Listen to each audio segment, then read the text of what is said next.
ಆಗ ಪರಲೋಕ ರಾಜ್ಯವು ಆರತಿಗಳನ್ನು ತೆಗೆದುಕೊಂಡು ಮದಲಿಂಗನನ್ನು ಎದುರುಗೊಳ್ಳುವುದಕ್ಕೆ ಹೊರಟಂತ 10 ಮಂದಿ ಕನ್ಯರಿಗೆ ಹೋಲಿಕೆಯಾಗಿರುವುದು.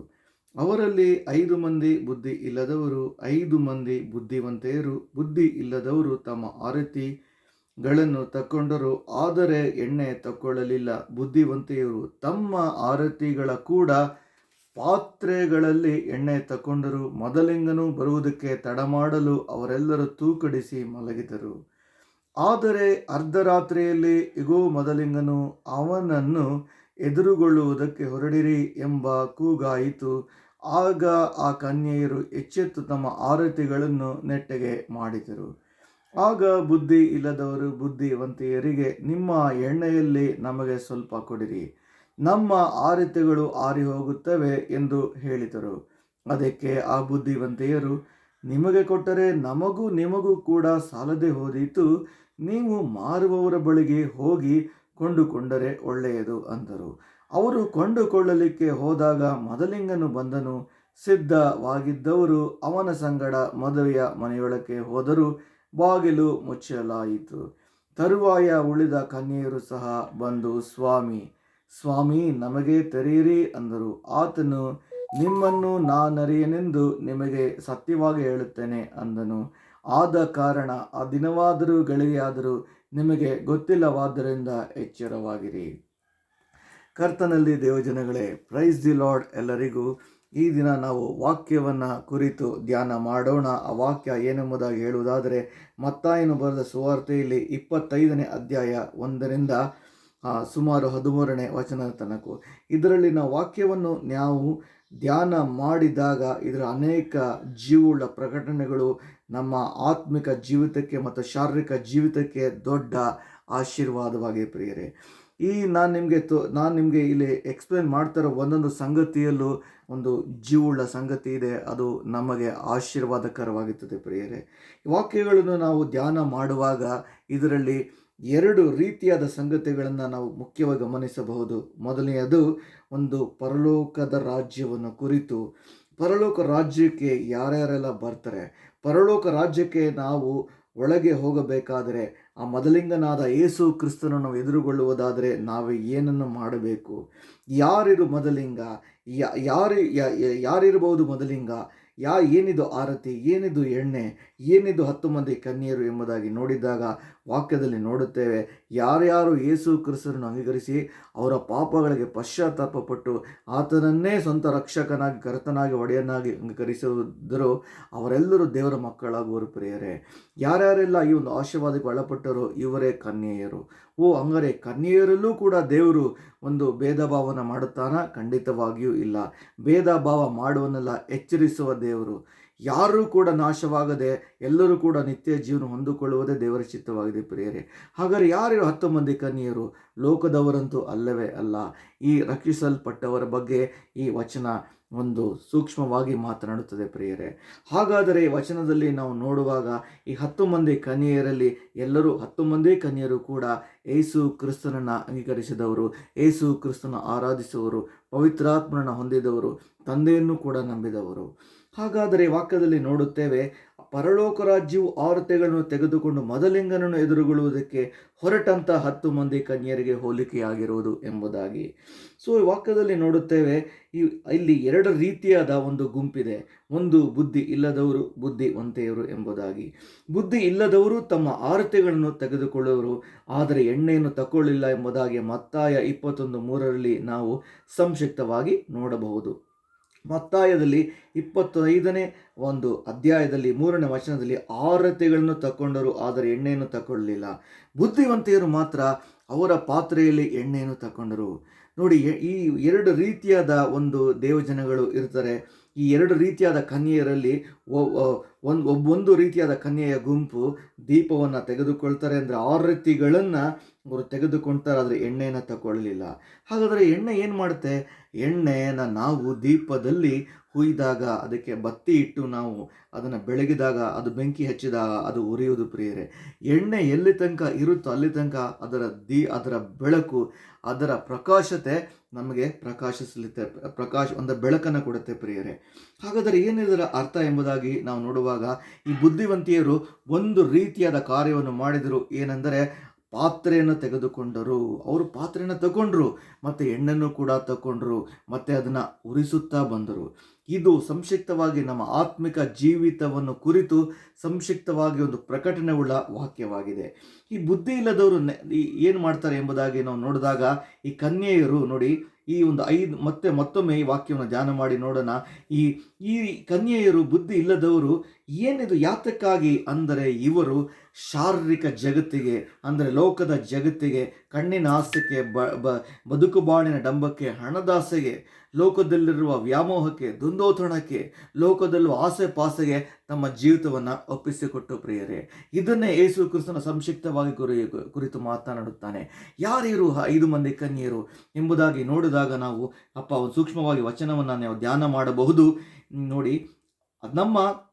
ನೋಡಿ ಅವರನ್ನು ಎದುರುಗೊಳ್ಳುವುದಕ್ಕೆ ಅಂದರೆ ಯಾರು 10 ಮಂದಿ ಕನ್ಯೆಯರನ್ನು, ರಕ್ಷಿಸಲ್ಪಟ್ಟ ಎಲ್ಲವರನ್ನು ಯೇಸು ಕ್ರಿಸ್ತರು ನೋಡಲಿಕ್ಕೆ ಬಂದರು, ತಯಾರಾಗಿದ್ದಾರೆ ಎಂಬುದಾಗಿ ಈ ವಾಕ್ಯದಲ್ಲಿ ನೋಡುತ್ತೇವೆ. ಆ ರಕ್ಷಣೆ ಎಂಬ ಪಾತ್ರೆಯಲ್ಲಿ ನಾವು ಕೂಡ ಇದ್ದೇವೆ. ಏನದು ಆ ರಕ್ಷಣೆ ಎಂಬ ಪಾತ್ರೆ? ಹೌದು, ಆ ಎಣ್ಣೆಯಿಂದ ದೇವರೊಂದಿಗೆ ನಿಕಟತೆಯನ್ನು ತೋರಿಸ್ತದೆ. ಆ ದೀಪ ಉರಿಸುವಿಕೆ ಎಂದರೆ ಪ್ರಿಯರೇ, ನಮ್ಮ ಜೀವಿತ ಅಂದರೆ ನಮ್ಮ ಪರಿಶುದ್ಧದ ಜೀವಿತವನ್ನು ತೋರಿಸುತ್ತೆ. ಲೋಕಕ್ಕೆ ನೀವೇ ಬೆಳಕು, ನೀವೇ ಬೆಳಕಾಗಿದ್ದೀರಿ ಎಂಬುದಾಗಿ ಹೇಳುತ್ತೆ. ಬೆಳಕು ಪರಿಶುದ್ಧತೆಗೆ ಹೋಲಿಕೆಯಾಗಿದೆ ಪ್ರಿಯರೇ. ಯಾರ್ಯಾರು ಆತನ ಅಂಗೀಕರಿಸಿ ಆತನ ಹಿಂಬಾಲಿಸಿದ್ರೋ ದೇವರ ಮಕ್ಕಳಾದರೂ ಹೌದು, ಅವರು ಈ ಲೋಕದಲ್ಲಿ ಜೀವದಿಂದ ಇರುವ ತನಕ ಯೇಸು ಕ್ರಿಸ್ತನ ಹಿಂಬಾಲಕರಾಗಿರಬೇಕು. ಲೋಕವನ್ನು ನಿರಾಕರಿಸಿ ಆ ಬೆಳಕಿನಲ್ಲಿ ನಡೆಯಬೇಕು. ಕತ್ತಲೆಯಲ್ಲಿ ನಡೆಯದೆ ಅಸಹ್ಯ ಕಾರ್ಯಗಳ ಜೊತೆಗೆ ನಮ್ಮ ಕೈ ಜೋಡಿಸದೆ, ಸುಳ್ಳು, ಮೋಸಕ್ಕೂ, ಹಣದಾಸೆಗೂ, ಶಾರದಾಸೆಗೂ, ಕಣ್ಣಿನಾಸೆಗೂ, ಮಾಂಸದ ಇಚ್ಛೆಗಳಿಗೂ ನಾವು ಕೈ ಜೋಡಿಸದೆ ನಮ್ಮ ಒಂದು ಜೀವಿತವನ್ನು ಕ್ರಿಸ್ತನಲ್ಲಿ ಮಾರ್ಪಡಿಸಿಕೊಂಡು ಪ್ರತಿ ದಿನವೂ ಒಂದೊಂದು ಸಂಗತಿಗೆ ಮರುಹುಟ್ಟುತ್ತಾ, ಪಾಪಗಳನ್ನು ಗೆಲ್ಲುತ್ತಾ, ಅಪರಾಧಗಳನ್ನು ಗೆಲ್ಲುತ್ತಾ, ಕತ್ತಲೆಗೆ ಸಂಬಂಧಪಟ್ಟಂಥ ಎಲ್ಲ ಕಾರ್ಯಗಳನ್ನು ಜಯಿಸುವವರಾಗಿ ನಾವು ಇದ್ದಾಗ ಈ ಒಂದು ಸಂಗತಿಯನ್ನು, ದೀಪವನ್ನು ಉರಿಸಲ್ಪಡುವಿಕೆ ಅಂದರೆ ದೀಪನ ಹಚ್ಚುವಂಥದ್ದು, ಆ ದೀಪದ ಬೆಳಕಿನಲ್ಲಿ ಕಾಯುವಂಥದ್ದು, ಅದನ್ನು ನಾವು ಇದನ್ನು ಕಾಣ್ಬೋದು ಪ್ರಿಯರೇ. ನಾವು ನಿರ್ಧಾರ ಮಾಡಬೇಕು. ಈ ಬುದ್ಧಿವಂತಿಯರು ಮಾಡಿದ ಒಂದು ಕಾರ್ಯ ಏನಪ್ಪ ಅಂದರೆ, ಎಣ್ಣೆನ ತಗೊಂಡು ಸುಮ್ಮನೆ ಇಲ್ಲ, ದೀಪದಲ್ಲಿ ಹಾಕಿದ್ರು, ಉರಿಸುತ್ತಾ ಬಂದರು. ಆ ಬೆಳಕಿನಲ್ಲಿ ದೇವ್ರನ್ನ ನೋಡ್ತಾ ಇದ್ರು. ಪ್ರತಿದಿನ ಅವರು ಕಾಯ್ತಾ ಇದ್ರು ಬೆಳಕಿನಲ್ಲಿ. ಆ ದೀಪವನ್ನು ಹಚ್ಚಿಸಿ ಆ ಎದುರು ಎಣ್ಣೆಯನ್ನು ಹಾಕಿ ಕಾಯುವುದು ಅಂದರೆ ಏನು? ಆ ಪರಿಶುದ್ಧದ ಜೀವಿತದಲ್ಲಿ ಕಾಯ್ತಾ ಇದ್ರು. ಲೋಕದ ಜೊತೆಗೆ ಲೋಕದ ಜನಗಳಿಗೆ ಇಜ್ಜೂಡಾಗದೆ ಆ ಬೆಳಕಿನಲ್ಲಿ ಕಾಯ್ತಾ ಇದ್ರು. ಮೊದಲಿಂಗನು ಬಂದೇ ಬಿಟ್ಟನು. ವಾಕ್ಯದಲ್ಲಿ ಸ್ಪಷ್ಟವಾಗಿ ಬರೆಯಲ್ಪಟ್ಟಿದೆ, ಒಂದು ದೊಡ್ಡ ಕೂಗಾಯಿತು, ಹೀಗೋ ಮೊದಲಿಂಗನು ಬಂದನು, ಎದುರುಗೊಳ್ಳರಿ ಎಂಬುದಾಗಿ.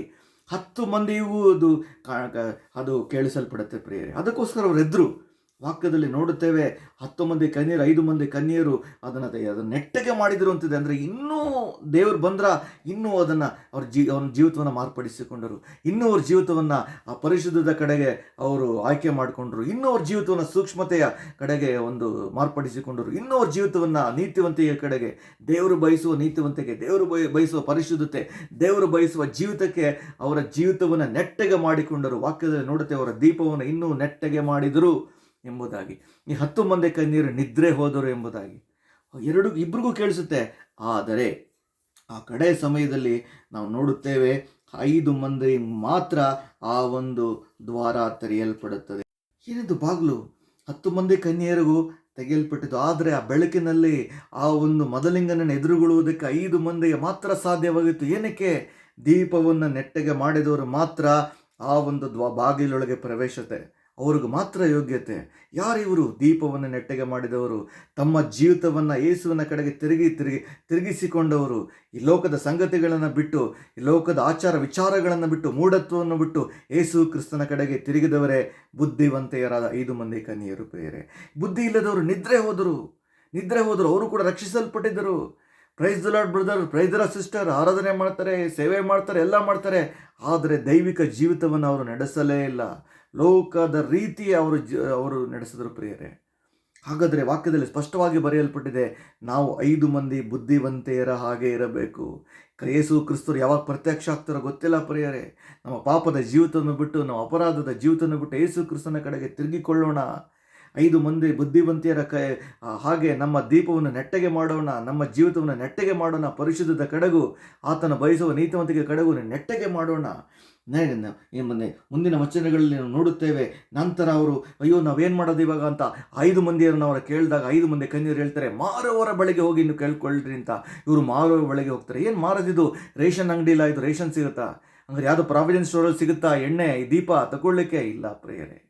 ನಾವು ಸಭೆ ಇದ್ದಾಗ ಸಭೆ ಎಂಬ ಈ ನಾವು ದೇವರು ನಮಗೆ ಸಭೆಯನ್ನು ಆಶೀರ್ವಾದವಾಗಿ ಕೊಟ್ಟಿದ್ದಾನೆ.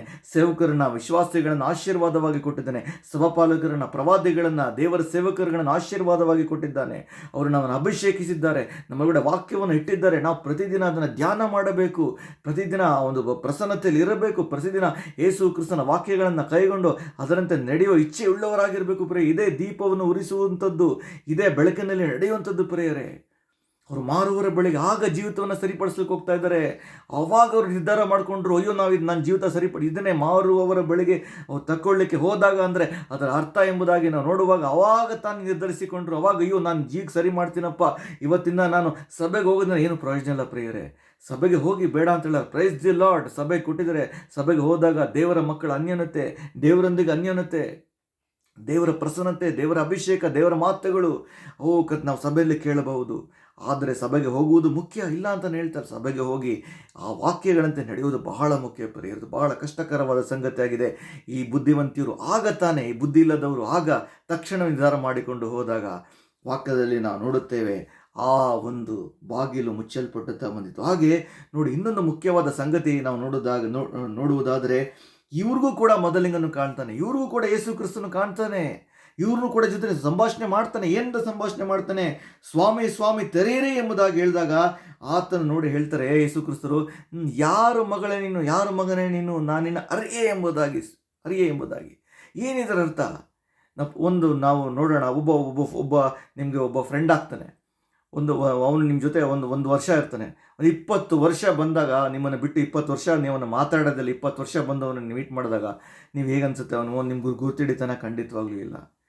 ಎಲ್ಲೋ ನೋಡ್ದಂಗಿದೆ ಏನೋ ಅಂತ ಅನಿಸುತ್ತೆ, ಆದರೆ ಖಂಡಿತವಾಗಿ ಅದು ಪ್ರತಿದಿನ ಸಂಧಿಸಿದಾಗ ಅವನು ನಿಮ್ಮನ್ನು ಗುರುತಿಡಿತಾನೆ. ಪ್ರತಿದಿನ ನಿಮ್ಗೆ ಗೊತ್ತಿರುತ್ತೆ. ಅದೇ ರೀತಿ ನಾವು ಪ್ರತಿದಿನ ಪ್ರತಿ ಸೆಕೆಂಡು ಯೇಸು ಕ್ರಿಸ್ತನ ನಿಕಟತೆಯಲ್ಲಿ ಇರಬೇಕು ಪ್ರಿಯರೇ. ಆತನ ಸ್ವರವನ್ನು ಕೇಳುವರಾಗಿರಬೇಕು. ಅಟ್ಲೀಸ್ಟ್ ನಾವು ವಾಕ್ಯಗಳನ್ನು ಕೈಗೊಂಡು ನಡೆಯುವರಾಗಿರಬೇಕು ಪ್ರಿಯರೇ. ಅಟ್ಲೀಸ್ಟ್ ಪ್ರಯತ್ನದಲ್ಲಾದರೂ ಇರಬೇಕು. ಅದರ ವಾಕ್ಯದಲ್ಲಿ ನೋಡ್ತೇವೆ ನೆಟ್ಟಗೆ ಮಾಡಿದರು ಎಂಬುದಾಗಿ. ನಾವು ನೆಟ್ಟಗೆ ಮಾಡಿಕೊಳ್ಳೋಣ. ಯೇಸು ಕ್ರಿಸ್ತನ ಕಡೆಗೆ ನಮ್ಮ ಜೀವಿತವನ್ನು ತಿರುಗಿಸೋಣ. ಪ್ರಪಂಚ ಆಕರ್ಷಣೆಯುಳ್ಳದಾಗಿದೆ. ಪ್ರಪಂಚ ಪಾಪಭರಿತವಾಗಿದೆ. ಎಲ್ಲಿ ನೋಡಿದರೂ ಪಾಪ, ಎಲ್ಲಿ ನೋಡಿದ್ರು ವ್ಯಭಿಚಾರ, ಅಶ್ಲೀಲ ಚಿತ್ರೀಕರಣ ಇವತ್ತು ಮಾಧ್ಯಮಗಳಲ್ಲಿ ತುಂಬಿ ತುಳುಕ್ತಾ ಇದೆ ಪ್ರಿಯರೇ. ಯಾವಾಗ ಹೇಳ್ತಾರೆ ಯೇಸು ಕ್ರಿಸ್ತರು, ನಾನೆಂದು ನಿಮ್ಮ ಗುರುತು ಕಾಣೇನು. ಅದಕ್ಕೋಸ್ಕರ ಇನ್ನೊಂದು ವಾಕ್ಯ ಹೇಳ್ತಾರೆ, ಆ ದಿನವಾದರುಗಳಿಗೆ ನಮಗೆ ಗೊತ್ತಿಲ್ಲ. ಯಾವ ಸೆಕೆಂಡಲ್ಲಿ ಯೇಸು ಕ್ರಿಸ್ತನ ಪ್ರತ್ಯಕ್ಷತೆ ಬರುತ್ತೆ ನಮಗೆ ಗೊತ್ತಿಲ್ಲ ಪ್ರಿಯರೇ. ನಾವು ತೆಗೆದುಕೊಳ್ಳೋಣ. ನಿದ್ರೆ ಮಾಡೋದು ಬೇಡ. ನಿದ್ರೆ ಮಾಡಿ ಅಂದರೆ ಶಾರಕ್ಕೆ ನಿದ್ರೆ ಮಾಡಬೇಡಿ ಅಂತ ಹೇಳ್ತಾ ಇಲ್ಲ, ಮಾಡಿ. ಆದರೆ ನಿದ್ರೆ ಹೋಗುವುದು ದೇವರ ವಾಕ್ಯದಲ್ಲಿ ನಿದ್ರೆ ಮಾಡಿದ್ರು ಎಂದು ಬರೆಯಲ್ಪಟ್ಟಿದ್ದಾರೆ, ಲೋಕದ ಜೊತೆಗೆ ಸೇರಿಕೊಂಡರು ಎಂಬುದಾಗಿ ಅರ್ಥ ಪ್ರಿಯರೇ.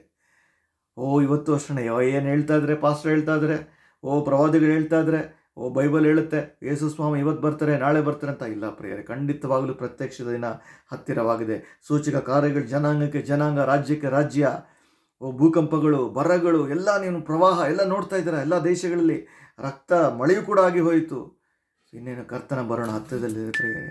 ನಾವು ತಡ ಮಾಡೋದು ಬೇಡ. ದಯಮಾಡಿ ನಿಮ್ಮ ಪಾಪದ ಜೀವಿತವನ್ನು ಬಿಟ್ಟು ಯೇಸು ಕ್ರಿಸ್ತನ ಕಡೆಗೆ ತಿರುಗಿರಿ. ಬುದ್ಧಿವಂತ ಕನ್ಯೆಯುಳ್ಳವರಾಗಿ ಬಾಳಿರಿ ಪ್ರಿಯರೇ. ಸೊ ಅದನ್ನೇ ಇಲ್ಲಿ ಕುರಿತು ಮಾತಾಡುವಂಥದ್ದು. ನಾವು ನಾವು ಪಾತ್ರೆ ಎಣ್ಣೆನ ಹಾಕೊಳ್ಳೋಣ, ನಿರ್ಧಾರ ಮಾಡಬೇಕು. ನಾನು ನೀನು ನಿರ್ಧಾರ ಮಾಡಬೇಕು ಪ್ರಿಯರೇ. ನಾವು ನಿರ್ಧಾರ ಮಾಡಬೇಕು. ಅಯ್ಯೋ, ನಾನು ಎಣ್ಣೆನ ಉರಿಸ್ತೀನಿ, ದೀಪನ ಹಾಕೋತೀನಿ, ನಾನು ದೇವ್ರ ಪ್ರಸನ್ನತೆಯಲ್ಲಿ ಕೂತ್ಕೋತೀನಿ. ಪವಿತ್ರಾತ್ಮನ ಎಂಬೆಣ್ಣೆಯನ್ನು ಕೊಟ್ಟಿದ್ರೆ ನಾನು ಉಪಯೋಗಿಸ್ಕೋತೀನಿ. ನಾನು ಅವರ ಕೈ ಜೋಡಿಸಿ ನಾನು ನಡೀತೀನಿ. ನೀವು ನಿರ್ಧಾರ ಮಾಡುವುದಾದರೆ ದೇವರನ್ನು ನಿಶ್ಚಯವಾಗಿ ನಿಮ್ಮನ್ನು ಆಶೀರ್ವದಿಸ್ತಾನೆ ಪ್ರಿಯರೇ. ಸೊ ಪ್ರಾರ್ಥನೆ ಮಾಡಿಕೊಳ್ಳೋಣ. ಅಪ್ಪ, ತಂದೆಯಾದ ದೇವರೇ, ಯೇಸು ಕ್ರಿಸ್ತನ ನಾಮದಲ್ಲಿ ನಿನ್ನ ಕೃಪಾ ಸಿಂಹಾಸನದ ಮುಂದೆ ನಾವೆಲ್ಲರೂ ಬರುತ್ತೇವಪ್ಪ. ಕೇಳಿ ಯಾರೆಲ್ಲ ವಾಕ್ಯ ಕೇಳಿದ್ದಾರೋ ಅವನು ಆಶೀರ್ವದಿಸು ಸ್ವಾಮಿ. ಯಾರು ಕೂಡ ಪರ್ಫೆಕ್ಟ್ ಇಲ್ಲ ಸ್ವಾಮಿ. ಹೌದಪ್ಪ, ಯಾರು ಕೂಡ ಪರ್ಫೆಕ್ಟ್ ಇಲ್ಲ ಕರ್ತನೆ. ನೀನೇ ಕಾರ್ಯ ಮಾಡಪ್ಪ ಕರ್ತನೆ. ಯಾರು ಕೂಡ ಪರ್ಫೆಕ್ಟ್ ಇಲ್ಲ ಸ್ವಾಮಿ. ಆಶೀರ್ವದಿಸಪ್ಪ ಕರ್ತನೆ. ಒಬ್ಬೊಬ್ಬರನ್ನ ಮುಟ್ಟು ಆಶೀರ್ವದಿಸು. ನಿನ್ನ ಕನಿಕರ ಪ್ರೀತಿ ಕೃಪೆ ಹೇರಳವಾಗಿ ಬರಲಿ ಸ್ವಾಮಿ. ನಮ್ಮೆಲ್ಲರ ಪಾಪ ತಪ್ಪುಗಳಿಗಾಗಿ ನಿಜವಾದ ಪಶ್ಚಾತ್ತಾಪ ಪಡುತ್ತೇವೆ ಸ್ವಾಮಿ. ನಾನು ಇವರಲ್ಲಿ ಭಾಗಿ ಸ್ವಾಮಿ. ಓ ಕರ್ತನೆ, ಯಾರು ಏನು ಸಾಚ ಅಲ್ಲಪ್ಪ, ಎಲ್ಲರಲ್ಲೂ ರವೆ ಇರುತ್ತೆ ಕರ್ತನೆ. ಆದರೆ ನಾವು ನಿರ್ಧಾರ ಮಾಡಬೇಕಪ್ಪ. ನನ್ನ ಪ್ರಾರ್ಥನೆ ವಿಜ್ಞಾಪನೆಗಳನ್ನ ಮಾಡಲಿಕ್ಕೆ ನಾನು ನಿರ್ಧಾರ ಮಾಡಬೇಕು ಸ್ವಾಮಿ. ಓ ಕರ್ತನೆ, ನಿನ್ನ ಜೊತೆಗೆ ಕೂತುಕೊಂಡು ನಿನ್ನ ಅಪ್ಪ ಮುಖ್ಯವಾಗಿ ಹೌದಪ್ಪ ನಿನ್ನ ವಾಕ್ಯಗಳನ್ನು ಕೈಗೊಂಡು ನಡೆಯುವ ನಿರ್ಧಾರ ನಮ್ಮ ಜೀವನದಲ್ಲಿ ಇರಬೇಕಪ್ಪ. ಕರ್ತನೆ ಹೌದಪ್ಪ, ನಾನು ಪರಿಶುದ್ಧತೆಯನ್ನು ಇಷ್ಟಪಡಬೇಕು ಸ್ವಾಮಿ, ನೀತಿವಂತಿಕೆಯನ್ನು ಇಷ್ಟಪಡಬೇಕಪ್ಪ, ಸುಳ್ಳನ್ನು ಇಷ್ಟಪಡಬಾರ್ದು ಸ್ವಾಮಿ. ಹೌದಪ್ಪ, ನಮ್ಮನ್ನು ಬದಲಾಯಿಸು, ಕೇಳುವರೆಲ್ಲರನ್ನು ಬದಲಾಯಿಸು, ಅವ್ರ ಜೀವಿತನ ಆಸ್ವಾದಿಸು. ಮಗ ಯಾವ ಕಣ್ಣೀರಲ್ಲಿದ್ದವನು ಆಸ್ವಾದಿಸು, ಬಿಡುಗಡೆ ಕೊಡಪ್ಪ ಅಪ್ಪ. ಆರ್ಥಿಕವಾಗಿ ಆಸ್ವಾದಿಸು. ಶುಭ ಪ್ರೀತಿ ಕೃಪೆಯನ್ನು ಹಿಂಬಾಲಿಸುವುದೆಂಬುದಾಗಿ ಹೇಳಿದ್ದಿಲ್ಲ, ಯಥೇಚ್ಛವಾಗಿ ಹಿಂಬಾಲಿಸಲಿ. ಓ ಎಲ್ಲ ಸ್ಪಿರಿಟ್ ಆಫ್ ಡಿಪ್ರೆಷನ್ ಬಿಟ್ಟು ತೊಲಗಲಿ ಅಪ್ಪ. ಕೇಳಿದ ಎಲ್ಲ ಯಾರೆಲ್ಲ ಕೇಳ್ತಾ ಇದ್ರೋ, ಈ ವಾಕ್ಯವನ್ನು ಕೇಳ್ತಾ ಇದ್ದರೋ ಅಪ್ಪ, ನಿನ್ನ ಸ್ವರ ಅವರಿಗೆ ಕೇಳಿಸಲಿ ಕರ್ತನೆ. ಅವ್ರಿಗೆ ಒಳಗಡೆ ಉಜ್ಜೀವಿತ ಉಂಟಾಗಲಿ ಸ್ವಾಮಿ, ಉತ್ಸಾಹ ಉಂಟಾಗಲಿ ಯೇಸುವಿನ ನಾಮದಲ್ಲಿ. ದೊಡ್ಡ ಕಾರ್ಯ ನಡೆಯಲಿ ಅಪ್ಪ, ಬಿಡುಗಡೆ ಉಂಟಾಗಲಿ ಸ್ವಾಮಿ. ಹೌದಪ್ಪ, ನಿದ್ರಾಸ್ಥಿತಿ ಹೋಗಲಿ ಸ್ವಾಮಿ. ತಣ್ಣುಗಲ ಬೆಚ್ಚುಗಲ ಉಗುರು ಬೆಚ್ಚನ ಜೀವಿತನ ಬಿಟ್ಟು ತೊಲಗಲಿ ಯೇಸುವಿನ ನಾಮದಲ್ಲಿ ಕರ್ತನೆ. ಅನಾರೋಗ್ಯದ ತೊಲಗಲಿ ಅಪ್ಪ, ಬಡತನ ದರಿದ್ರಗಳಿದೆಯಾ ತೊಲಗಲಿ ಯೇಸುವಿನ ನಾಮದಲ್ಲಿ ಅಪ್ಪ. ಅನಾರೋಗ್ಯದ ತೊಲಗಲಿ, ಮರಣಕರವಾದ ವ್ಯಾಧಿಗಳು ನೀಗಿಸಲ್ಪಡಲಿ ಈ ಕ್ಷಣವೇ ಕರ್ತನೆ. ದೊಡ್ಡ ಅದ್ಭುತ ಮಾಡಪ್ಪ, ಆಶೀರ್ವದಿಸು ಕರ್ತನೆ. ಹೌದಪ್ಪ, ವಾಕ್ಯ ಅಪ್ಪ ಕೇಳಿದಂಥ ನನಗೂ ಇದು ಆಶೀರ್ವಾದವಾಗಿದೆ, ಕೇಳಿದವ್ರಿಗೂ ಆಶೀರ್ವಾದವಾಗಿದೆ ಎಂಬುದಾಗಿ ದೃಢವಾಗಿ ನಾನು ನಂಬುತ್ತೇನೆ ಕರ್ತನೆ. ಅಪ್ಪ, ಎಲ್ಲ ಮಹಿಮೆಯನ್ನು ಉಂಟಾಗಲಿ. ಪವಿತ್ರಾತ್ಮನೆ ಸಹಾಯ ಮಾಡಿದ್ದಕ್ಕಾಗಿ ಸ್ತೋತ್ರ ಕರ್ತನೆ. ಈ ಸೇವೆಯನ್ನು ಈ ವಚನವನ್ನು ನಿನ್ನ ಕೈಗೊಳಿಸಲ್ಪಟ್ಟು ಎಲ್ಲರನ್ನು ಆಶೀರ್ವದಿಸು ಅಂತ ಕೇಳ್ಕೊಳ್ತಾ ಯೇಸು ಕ್ರಿಸ್ತನ ನಾಮದಲ್ಲಿ ತಂದೆಯೇ, ಆಮೆನ್.